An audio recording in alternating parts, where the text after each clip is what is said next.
ప్రచారంలో భాగంగా 9వ ward CR కాలేజీలో ప్రచారం జరుగుతుంది.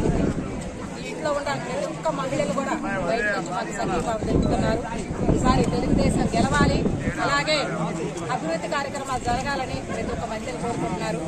ఈ 5 సంవత్సరాల్లో వాళ్ళు ఒక్కసారి చూద్దామని ఓటేసినారు. ప్రతి ఒక్కళ్ళు ఏదో రకంగా ఇబ్బందులు అనుభవిస్తున్నారు. పాలన మంచిదో చెడుదో ఈరోజు ప్రతి ఒక్కరికి తెలిసిపోయింది. ఈరోజు ఓటుతోటి ఒక్కసారి చూద్దామని ఓటుతోటి గెలిపించారు. ఈరోజు మళ్ళీ అదే ఓటుతోటి వాళ్ళని ఇంటికి పంపించే ఒక ఆలోచన ప్రతి ఒక్క మహిళలు చేస్తున్నారు. ఈరోజు మద్యపాన నిషేధం అని చెప్పేసి మద్యపాన నిషేధం చేయకుండా ప్రతి ఒక్కళ్ళ ఆరోగ్యం కూడా దెబ్బతీసే విధంగా చీపులను తయారు చేసి కుటుంబాల్లో చిచ్చు పెడుతున్నారు. నేను ఈ ప్రచారంలో చాలా మటుకు ఈ మహిళలు కదిలించాను. వాళ్ళు ఏదో చిన్న చితకా పనులు చేసుకొని సంపాదించుకుంటే వీళ్ళ మద్యపు బానిస అయ్యి ఎన్నో కుటుంబాలు నాశనం అయిపోతున్నాయి.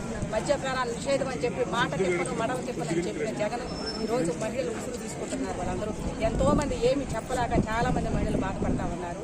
మనం ఓట్లు వేయించుకుంది ప్రజల సంక్షేమానికి, కానీ ప్రజల్ని ఇవాళ సావగొట్టుకుని వాళ్ళ కుటుంబాలు భర్తకి వాళ్ళకి దూరం అయ్యి ఇబ్బందులు పడటానికి కాదు. మంచి సంక్షేమం చేస్తున్నామని చెబుతున్నాం, కానీ ఎక్కడ అది మాత్రం అమల్లో కనపడలేదు. అభివృద్ధి అసలే లేదు.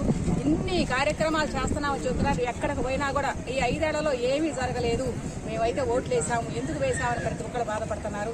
ఎక్కడ చూసిన అరాచకాలు, అకృత్యాలు, దౌర్జన్యాలు, రౌడీయిజం, పోలీస్ స్టేషన్ కేసులు, కబ్జాలు ఇవే జరుగుతున్నాయి, కానీ అభివృద్ధి నోచుకోలేదు. చెల్పూరుపేట 5 సంవత్సరాలు ఎంత వెనకపోయిందంటే ఈ 5 సంవత్సరాలు మనమే కనుక అధికారంలో ఉండేట్టుగా చెల్పూరుపేట రూపురేఖలు మారిపోయాయి. మళ్ళీ 5 ఏళ్ళు వెనక జరిగిపోయినట్టుగా అయిపోయింది. దయచేసి ఈరోజు ప్రతి ఒక్కళ్ళని చెల్పూరుపేటలో ఉన్న ప్రతి ఒక్కళ్ళని అందరిని అడుగుతున్నాను, నియోజకవర్గ ప్రజలందరినీ కూడా మంచికి మీరు సపోర్ట్ చేయండి. అలాగే తెలుగుదేశం పార్టీని పట్టిపాటి పుల్లారావు గారిని మీరు అత్యధిక మెజార్టీతో చెల్పూరుపేట వాళ్ళ అభివృద్ధి దిశలో పయనించేటట్టుగా ఉంటుంది. అలాగే ఎంపీ గారిని కూడా మీరు సైకిల్ గుర్తు మీద వేసి ఆయన కూడా అఖండ మెజార్టీ గెలిపించాలని కోరుకుంటున్నాము. ఈరోజు మహిళల్లో చాలా మంది చైతన్యవంతులు అయ్యారు. నేను ఇప్పుడు చూశాను, మళ్ళా మాటల్లో కానీ చేతల్లో కానీ మళ్ళా మనం వస్తేనే అభివృద్ధి, మోసపోయామని ప్రతి ఒక్కళ్ళలో ఉంది.